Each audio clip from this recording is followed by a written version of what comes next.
Hello dear students, कैसे हो सब। और आपकी जो ऑनलाइन जो क्लासेज हैं वो कैसी चल रही हैं सभी की।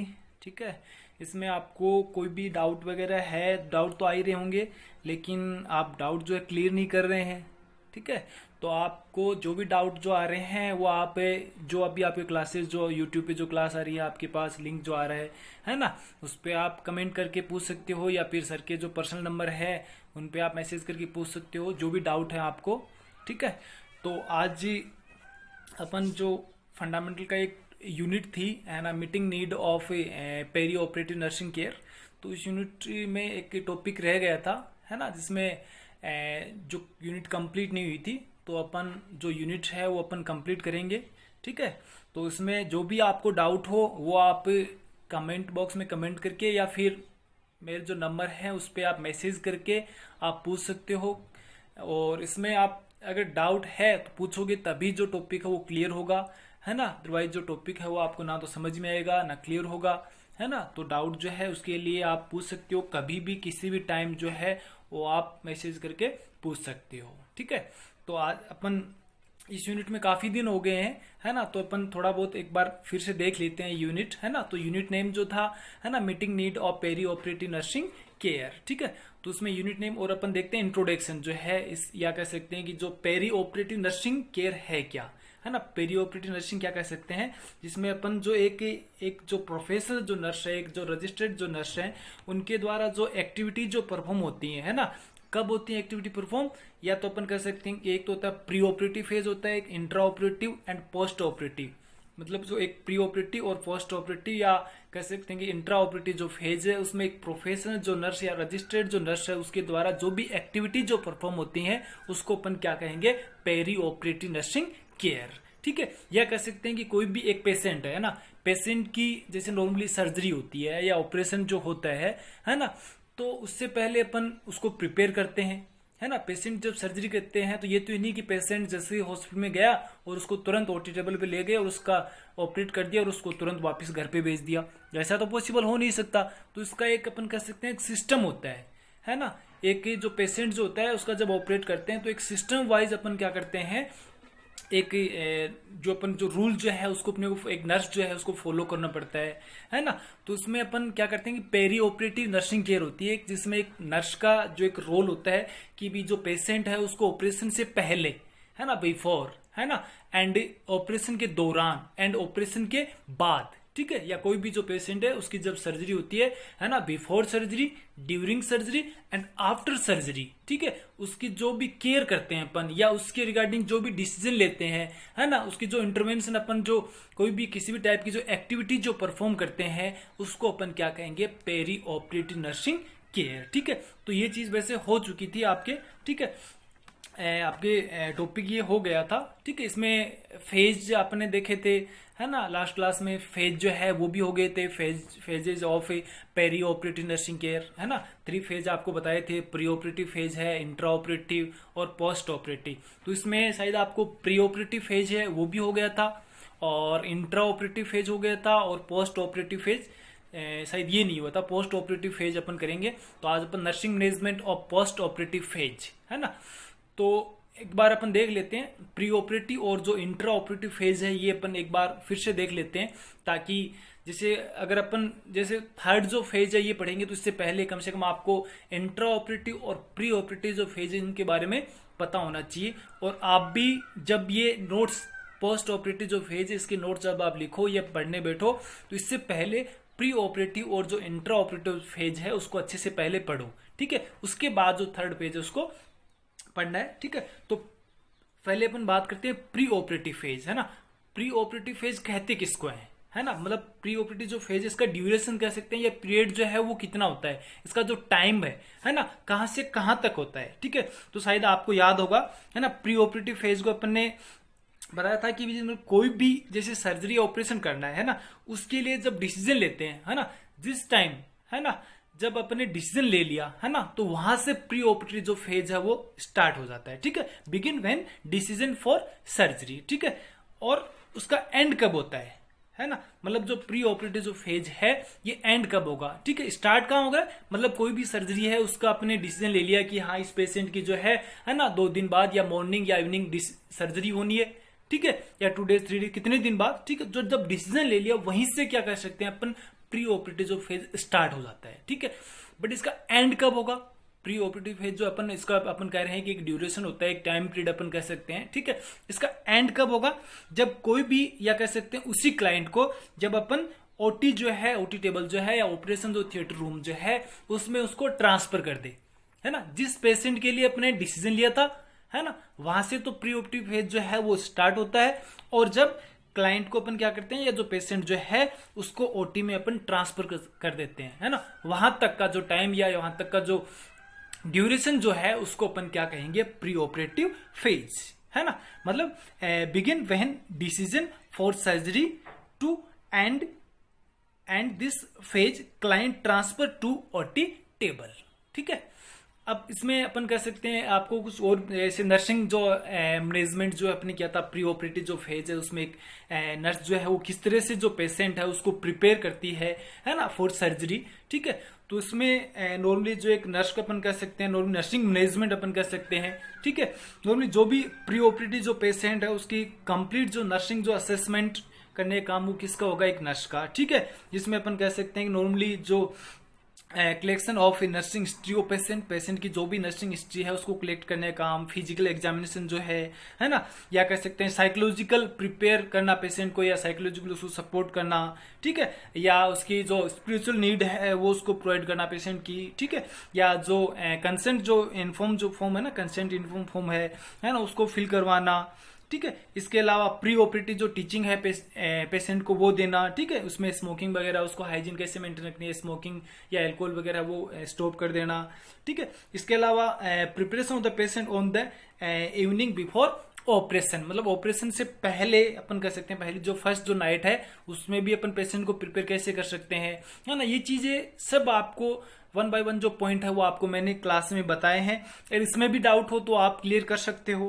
ठीक है। उसके बाद preparation of patient on the day of surgery, है ना, जिस दिन पेशेंट की सर्जरी हो उसी दिन अपन फिर से अपन पेशेंट को जो है प्रिपेयर करते हैं, है ना। मतलब जैसे स्किन केयर वगैरह है वो अपन तो पहले ही अपन फर्स्ट जो इवनिंग जो है उसी टाइम अपन कर सकते हैं। डे सर्जरी तो अपन नॉर्मली उसके जो भी क्या कह सकते हैं, जो मतलब हेयर बैंड वगैरह है, ये पिन जो है या डेंचर जो है उसको अपन क्या करते हैं, रिमूव करते हैं, ठीक है। इसके अलावा फिर उसके बाद अपन क्या करते हैं, जो पेशेंट है उसको अपन ऑपरेशन जो रूम है उसमें अपन ट्रांसफर कर देते हैं, ठीक है। तो ये तो हो गया फर्स्ट फेज। इसके बाद है इंट्रा ऑपरेटिव फेज, है ना। इंट्रा ऑपरेटिव फेज क्या है, या कह सकते हैं कि ड्यूरिंग सर्जरी, है ना, जब पेशेंट की जब सर्जरी हो रही है ना, या कह सकते हैं इसको भी आपको अगर अपन डिफाइन करना चाहें इसको, ठीक है, कि भी intraoperative phase begin when the client is transfer to the OT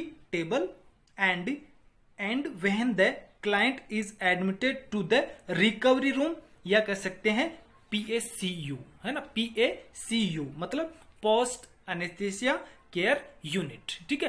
मतलब इंट्रा ऑपरेटिव फेज किसको कहेंगे, जब पेशेंट जो है ना, मतलब ये ड्यूरेशन है अभी आपको बताया था पोस्ट ऑपरेटिव, इसमें भी एक टाइम होता है, फिक्स टाइम होता है कि भी इंट्रा ऑपरेटिव जो फेज है वो कहां से कहां तक होगा, ठीक है। तो इंट्रा ऑपरेटिव फेज स्टार्ट कहां से होता है, जब पेशेंट को अपन जो ओटी टेबल है या ऑपरेशन जो रूम है उसमें ट्रांसफर कर देते हैं, है ना, तो वहां से स्टार्ट होता है ना। और एंड कब होगा, जब अपन जो क्लाइंट है जब उसका मतलब उसमें ओटी टेबल पे ट्रांसफर कर दिया, उसके बाद मतलब उसको प्रिपेयर करेंगे पेशेंट को ऑपरेशन के लिए रेडी करेंगे, है ना, आईवी लाइन वगैरह सेट करेंगे, है ना, जो भी है, ठीक है। इसके अलावा जब ऑपरेशन हो गया, ऑपरेशन होने के बाद पेशेंट को वापिस अपन कहाँ ट्रांसफर करते हैं, रिकवरी रूम में, है ना, या वहां पे उसको अपन क्या कर सकते हैं, PACU post anaesthesia care unit, उसमें अपन उसको क्या करते हैं, ट्रांसफर करते हैं, उसको अपन क्या कहेंगे, इंट्रा ऑपरेटिव फेज, ठीक है। मतलब PACU जो है ना, पोस्ट एनेस्थीसिया केयर जो यूनिट है उसमें अपन रेफर कर देते हैं, सॉरी ट्रांसफर कर देते हैं, है ना। तो वो जो ये जो फेज अपन कह सकते हैं उसको अपन क्या कहेंगे, इंट्रा ऑपरेटिव फेज, ठीक है। और एक इंट्रा ऑपरेटिव जो फेज है इसमें अपन कह सकते हैं, आपको बताया था कि जो ओटी जो है, ओटी में जैसे ट्रांसफर करते हैं तो वहां पे है ना 3 टाइप की जो ग्रुप अपन कर सकते हैं, या 3 जो टीम होती है, 3 टीम, ठीक है। एक तो अपन कर सकते हैं, एक तो सर्जन की जो टीम होगी जिसमें सर्जन जो है वो होंगे, एक एनेस्थेटिक जो टीम है जिसमें एनेस्थेटिक जो है एनेस्थेटियोलॉजिस्ट जो है वो होगा, ठीक है। और जो थर्ड जो है टीम के वो होगी ऑपरेटिंग जो रूम जो नर्स है ना। ऑपरेटिंग रूम नर्स जो 2 टाइप्स की होती है, एक तो स्क्रब नर्स होती है, एक सर्कुलेटरी जो नर्स होती है, ठीक है। उसके जो फंक्शन जो है अलग अलग आपको मैंने फंक्शन बताए हैं, ठीक है। और अब अपन स्टार्ट करते हैं post operative care, nursing management of post operative care. सबसे पहले तो अपन देखते हैं कि पोस्ट ऑपरेटिव केयर, वैसे आपको डेफिनेशन शायद नोट करवाई है, अगर नहीं करवाई है तो मैं आपको फिर करवा दूंगा, शायद नोट्स में तो नहीं लिखी है मैंने, बट आपको मैं बता दूंगा कि भी पोस्ट ऑपरेटिव फेज जो है वो स्टार्ट कब होता है ना। Begin when the client is admitted to the recovery room, ठीक है। स्टार्ट कब होता है, जब कोई भी जो क्लाइंट है उस क्लाइंट को अपन क्या करते हैं, रिकवरी रूम में एडमिट कर देते हैं, वहां से तो स्टार्ट होता है पोस्ट जो ऑपरेटिव जो केयर होती है ना। और पोस्ट ऑपरेटिव केयर का एंड कब होगा, मतलब खत्म कब होती है पोस्ट ऑपरेटिव केयर, ठीक है। तो मतलब this phase end when the surgeon discontinues follow up care, मतलब जो फॉलो अप केयर है उसको डिसकंटिन्यूस करे, है ना, वहां तक जो होती है वो अपन कह सकते हैं जो पोस्ट ऑपरेटिव जो केयर अपन कह सकते हैं, ठीक है। तो ये अपन कह सकते हैं, इसकी डेफिनेशन कह सकते हैं बिगिन, या कह सकते हैं post operative phase begin when the client is admitted to the recovery room, या कह सकते हैं post anaesthesia care unit, and this phase end when the surgeon discontinues follow up care, ठीक है। तो इसमें अपन देखते हैं नॉर्मली जो नर्सिंग मैनेजमेंट क्या है, एक नर्सिंग जो केयर जो है वो किस तरह से करते हैं। जैसे नॉर्मली अपन देखते हैं कि ऑपरेशन जब कोई भी क्लाइंट है ना, जब उसकी सर्जरी या ऑपरेशन होता है ना, सर्जरी जो होती है, तो उसके बाद जो उसकी जो केयर जो है वो क्या होती है, कॉम्प्लेक्स हो जाती है, थोड़ा सा इजी नहीं कह सकते। जैसे अपन सर्जरी से पहले पेशेंट को प्रिपेयर करना इजी रहता है, ड्यूरिंग है वो भी इजी है ना, क्योंकि इसमें नर्स का इतना रोल नहीं है। लेकिन सर्जरी के बाद जो है वो रोल जो होता है मेन होता है नर्स का, है ना। वैसे सर्जन का भी, लेकिन सर्जन का इतना रोल नहीं है, केयर करने का काम वो सिर्फ नर्स का है, तो वो इसके लिए थोड़ा सा कॉम्प्लेक्स अपन कह सकते हैं। और अपन नॉर्मली देखते हैं कि जो भी सर्जरी के बाद जो है ना, उसकी जो चेंजेस जो आते हैं, फिजियोलॉजिकल जो चेंजेस अपन कह सकते हैं, है ना, या डिफरेंट टाइप के जो चेंजेस जो आ रहे हैं, है ना, उनकी वजह से क्या होता है, वो जो एक केयर कह सकते हैं, वो एक नर्स के लिए जो क्लाइंट जो केयर है वो क्या हो जाती है, कॉम्प्लेक्स हो जाती है, ठीक है। After a surgery the client care become complex due to a variety of physiological changes, ठीक है। और nursing management during this period is following, और इसमें एक नर्स का रोल क्या होता है ना, नर्स को क्या क्या करना चाहिए, ये चीज आपको मेन जो है नर्स की रिस्पॉन्सिबिलिटी यहाँ आपको देखने को मिलेगी, या नर्स के जो रोल जो है। सबसे पहले 1 बाय 1 पॉइंट अपन देखेंगे कि सबसे पहले क्या करना चाहिए, उसके बाद क्या करना चाहिए, है ना। तो receiving the client in recovery room और post anaesthesia care unit after surgery, ठीक है। जैसे सर्जरी हो गई, है ना, वहां पे चलो एक आप यहाँ पे क्वेश्चन है आपके लिए, ठीक है, या receiving the client in recovery room. चलो यहाँ पे तो जो कह सकते हैं पोस्ट एनेस्थीसिया केयर जो यूनिट है, वहां पे जो एक स्पेशल जो पेशेंट के लिए जो नर्स जो है वो रिसीव करती है, ठीक है। लेकिन वहां पे उसको ट्रांसफर कौन करता है ना, पेशेंट को ओटी से, है ना, ट्रांसफर कौन करेगा सर्जरी के बाद, है ना। इसमें चलो मैं ऑप्शन भी देता हूं आपको। फर्स्ट ऑप्शन है सर्जन, सेकंड ऑप्शन है सर्कुलेटरी नर्स, थर्ड ऑप्शन अपन कह सकते हैं स्क्रब नर्स, ठीक है। ये 3 ऑप्शन है, इसमें से मतलब उस पेशेंट को ट्रांसफर कौन करता है, कहां पे, रिकवरी रूम, या कह सकते हैं पोस्ट एनेस्थेसिया केयर जो यूनिट है उसमें ट्रांसफर कौन करेगा, है ना। फर्स्ट है सर्जन हो गया, सेकंड सर्कुलेटरी नर्स, थर्ड हो गया स्क्रब नर्स। 3 ऑप्शन है, 3 बहुत है आपके, 4 ऑप्शन ही नहीं, 3 ऑप्शन है।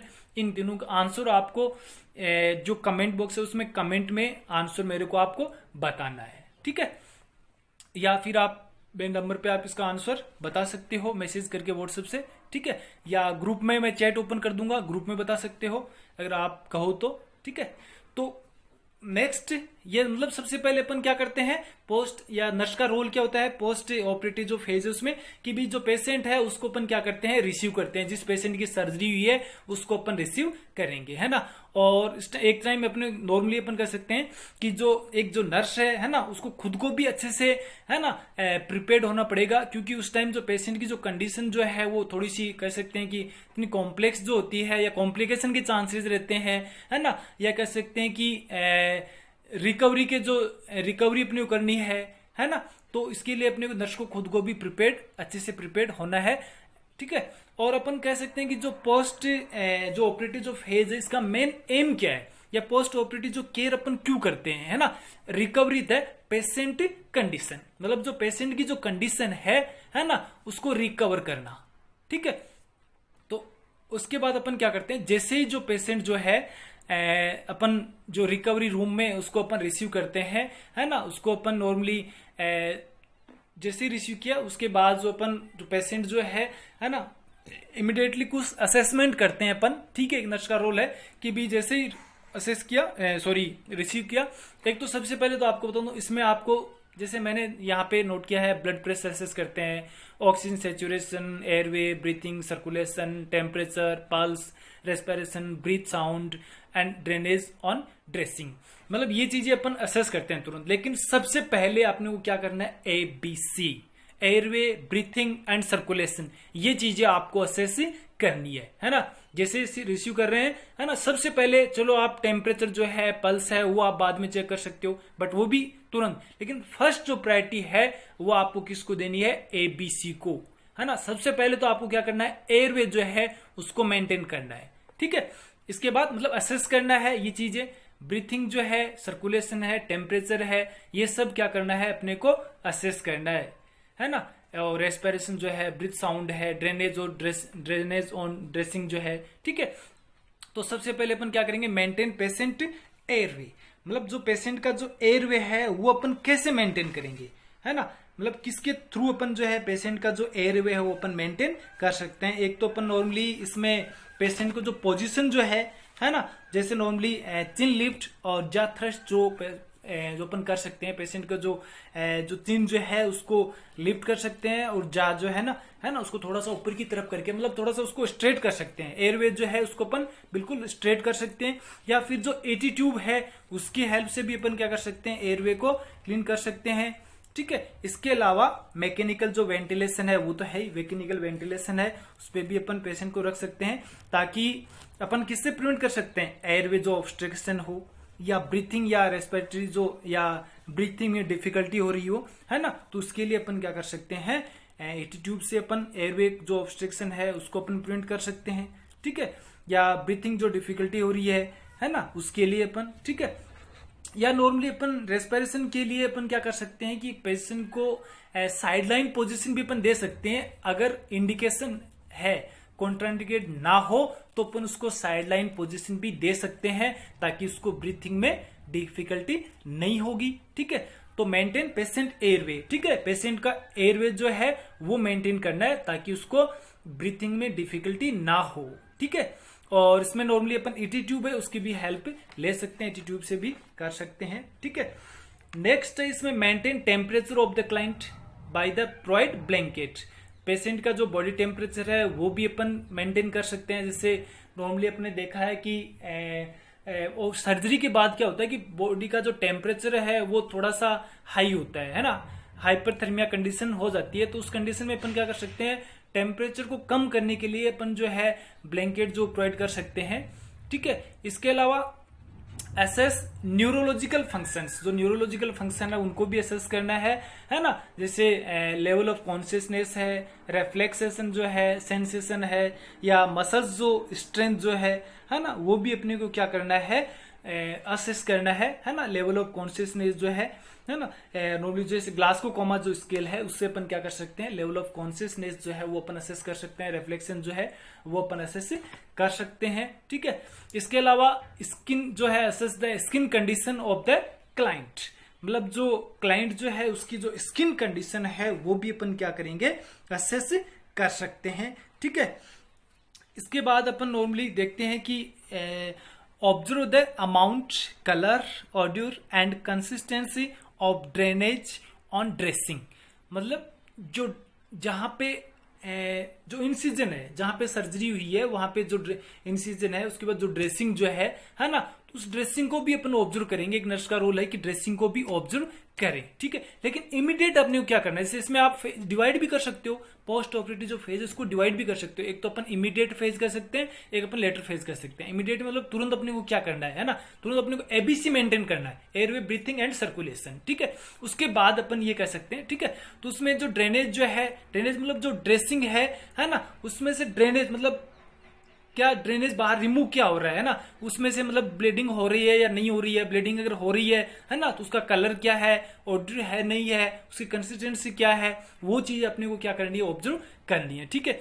इसके अलावा कैथेटराइजेशन जो है, catheterisation may be done to relieve bladder distension. जो पेशेंट है ना, अगर ब्लैडर डिस्टेंशन हो, मतलब यूरिन जो है आउटपुट नहीं हो रहा है ना, ब्लैडर डिस्टेंशन हो, तो उसको प्रिवेंट करने के लिए, उससे रिलीव, पेशेंट को रिलीफ देने के लिए अपन क्या कर सकते हैं, कैथेटर भी अप्लाई कर सकते हैं पेशेंट को, ठीक है।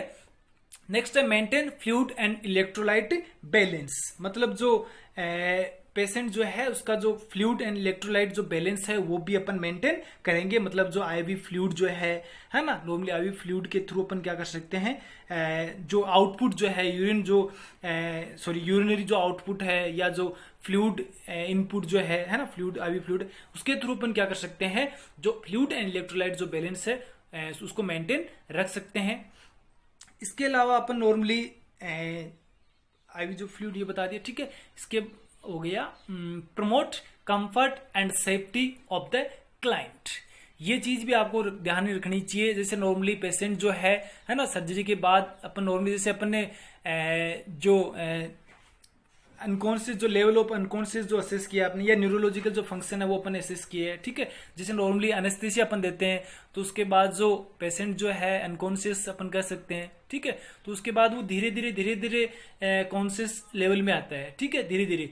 तो वो अपन क्या कर सकते हैं कि नॉर्मली उसके लिए उस टाइम रिस्क रहती है ना, कि भी वो नीचे ना गिर जाए बेड से, है ना। तो इसके लिए अपने को उसके लिए कंफर्ट पोजीशन में अपन उसको रखें, और जो सेफ्टी जो डिवाइस है वो भी अपन प्रॉपर यूज में लेंगे, ठीक है, ताकि अपन पेशेंट जो है वो रिस्क ना हो। बट धीरे धीरे जैसे कॉन्शियस में आएगा, है ना, तो उसमें इंजरी के चांसेस रहते हैं, वो कहीं नीचे ना गिर जाए, ठीक है।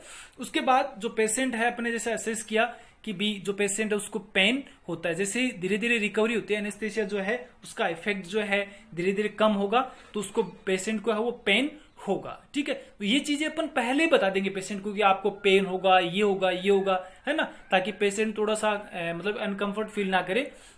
तो उसके लिए अपन उसको एनाल्जेसिक है वो अपन दे सकते हैं पेन के रिलीफ के लिए, ठीक है। उसके बाद अपन लास्ट जो है वो अपन क्या करेंगे, जो भी अपन ने ऑब्जर्व किया है, जो भी अपन ने असेस किया है, जो भी एक्शन अपन ने ली है, जो भी एक्टिविटी जो अपन ने की है ना, ट्रांसफर के बाद जब अपन रिसीव किया है ना, और रिसीव करने के बाद जो भी अपन ने एक्टिविटी जो एक्शन जो किए हैं, अपन ने जो भी एक्टिविटी जो परफॉर्म की है, वो सभी को पेशेंट के रिगार्डिंग उस सभी को अपन क्या करेंगे, रिकॉर्ड करेंगे, या कह सकते हैं कि कंप्लीट डॉक्यूमेंटेशन, ठीक है। तो ये अपन कह सकते हैं कि नर्सिंग के जो रोल कह सकते हैं, या नर्सिंग की जो मैनेजमेंट, इस तरह से एक जो नर्स है वो पेशेंट की सर्जरी के बाद इस तरह से अपन क्या कर सकते हैं, उसको मैनेज कर सकते हैं, ठीक है।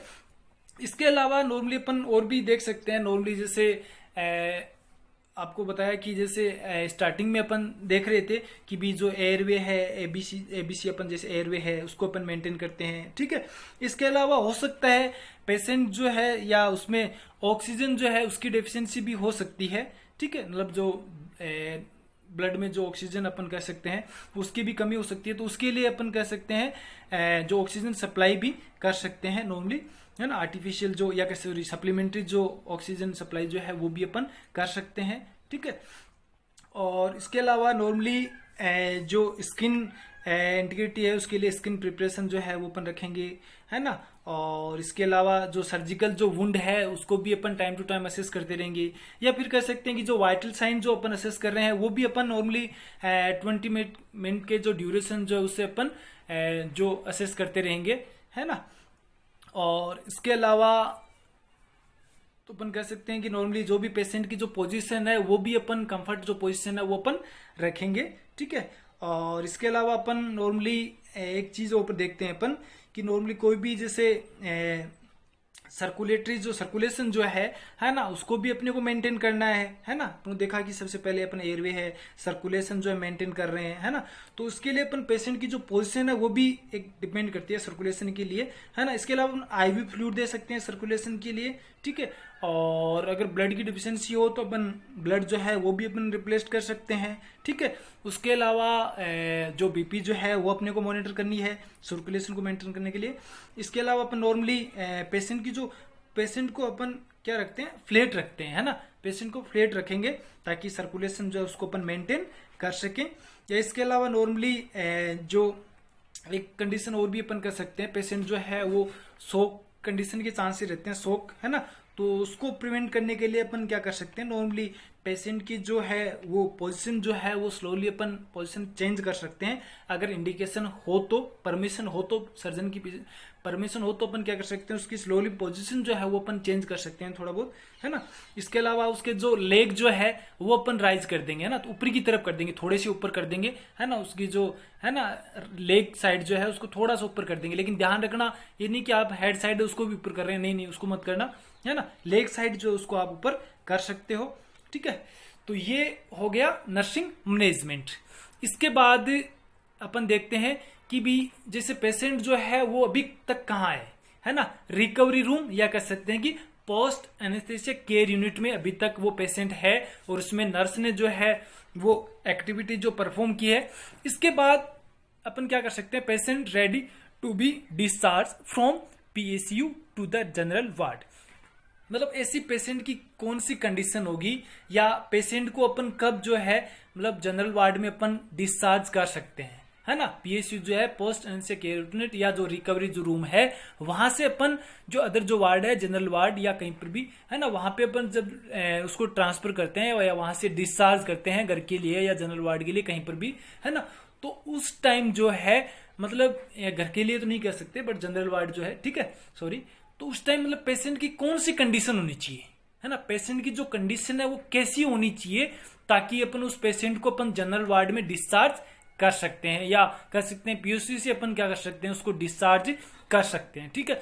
फर्स्ट कंडीशन तो ये स्टेबल वाइटल साइन, मतलब उसके वाइटल साइन जब अपन असेस करेंगे तो सब क्या होने चाहिए, BP normal, temperature normal, pulse normal, ठीक है। मतलब वाइटल साइन जो है वो क्या होनी चाहिए, नॉर्मल आनी चाहिए, स्टेबल होनी चाहिए, ठीक है। दूसरी चीज क्या होनी चाहिए, नॉर्मली उसका जो एयरवे जो है अपन कह सकते हैं patient airway with sufficient ventilation, मतलब जो एयरवे जो हो वो क्या होना चाहिए, ओपन होना चाहिए और जो ब्रीथिंग में डिफिकल्टी नहीं हो, है ना। मतलब सफिशिएंट जो है वेंटिलेशन हो और पेशेंट एयर अपन कह सकते हैं मतलब एयरवे ओपन हो और जो ब्रीथिंग में पेशेंट को अगर डिफिकल्टी नहीं हो रही हो तब दूसरी कंडीशन ये होगी, ठीक है। थर्ड कंडीशन ये है कि नॉर्मल मूवमेंट हो, ठीक है। मतलब उसमें बॉडी में अपन उसको कोई भी कमांड दे और उसको अपने को फॉलो करे, अपन उसको कहें कि हाँ आई बंद करो, या कह सकते हैं न्यूरोलॉजिकल जो फंक्शन जो है वो प्रॉपर वर्क कर रहे हैं उनके, है ना, उस कंडीशन में। फोर्थ कंडीशन है इंप्रूविंग लॉस ऑफ कॉन्शियसनेस, मतलब जो लॉस ऑफ कॉन्शियसनेस है उसमें भी धीरे धीरे क्या हो रहा हो, इंप्रूवमेंट हो रहा हो, क्योंकि एनेस्थेसिया है उसमें क्या होगा, लॉस ऑफ कॉन्शियसनेस, है ना, कॉन्शियसनेस होगा नहीं, ठीक है। तो उस कंडीशन में अपन कह सकते हैं लॉस ऑफ कॉन्शियसनेस है उसमें अगर धीरे धीरे उसमें सुधार हो रहा हो उस कंडीशन में। नेक्स्ट फोर्थ होगी, 4 होगी। और नेक्स्ट कंडीशन है इसमें रेस्पॉन्स टू क्वेश्चन, मतलब आप जो भी क्वेश्चन पूछ रहे हो उनका वो रेस्पॉन्स दे रहा, आप पूछ रहे हो ठीक है, वो कह रहा है हाँ ठीक है ना। उनको अपन कुछ भी पूछे अगर वो रेस्पॉन्स दे रहा है ना, तो ये अगर कंडीशन है उस पेशेंट में, मतलब स्टेबल वाइटल साइन है, पेशेंट का जो एयरवे ओपन है और ब्रीथिंग में डिफिकल्टी नहीं हो रही है ना, मतलब नॉर्मल ब्रीथिंग है, ब्रीथिंग में एक साउंड भी नहीं हो, ठीक है, साउंड नहीं सुनाई दे रहा हो, नॉर्मल बॉडी की मूवमेंट हो, है ना, लॉस ऑफ कॉन्शियसनेस है उसमें भी इंप्रूवमेंट हो रहा हो और जो क्वेश्चन है उसको अपने को रेस्पॉन्स मिल रहा हो, तब अपन क्या कर सकते हैं, जो पोस्ट एनेस्थेसिया केयर यूनिट है या रिकवरी जो रूम है वहां से उस पेशेंट को अपन क्या कर सकते हैं, डिस्चार्ज कर सकते हैं, ठीक है। तो ये यूनिट जो है अपनी कंप्लीट हो गई है, ठीक है। इसमें कोई भी आपको डाउट हो तो आप क्लियर कर सकते हो, है ना। एक बार फिर आपको बता रहा हूं, ठीक है। इसमें कोई भी डाउट हो, किसी भी टाइप का डाउट हो तो आप क्लियर कर सकते हो। तो ये यूनिट आपकी कंप्लीट हुई है। और प्लीज आपसे रिक्वेस्ट है ना, इससे पहले जो यूनिट में इसका जो पहले जो टॉपिक था प्री ऑपरेटिव और जो इंट्रा ऑपरेटिव जो फेज जो है वो प्लीज एक बार आप जरूर पढ़ें। उसके बाद ये जो थर्ड फेज है पोस्ट ऑपरेटिव फेज जो है ये बाद में पढ़ें, ठीक है। तो ये अपनी यूनिट है वो जो कंप्लीट हो गई है, ठीक है। Thank you dear.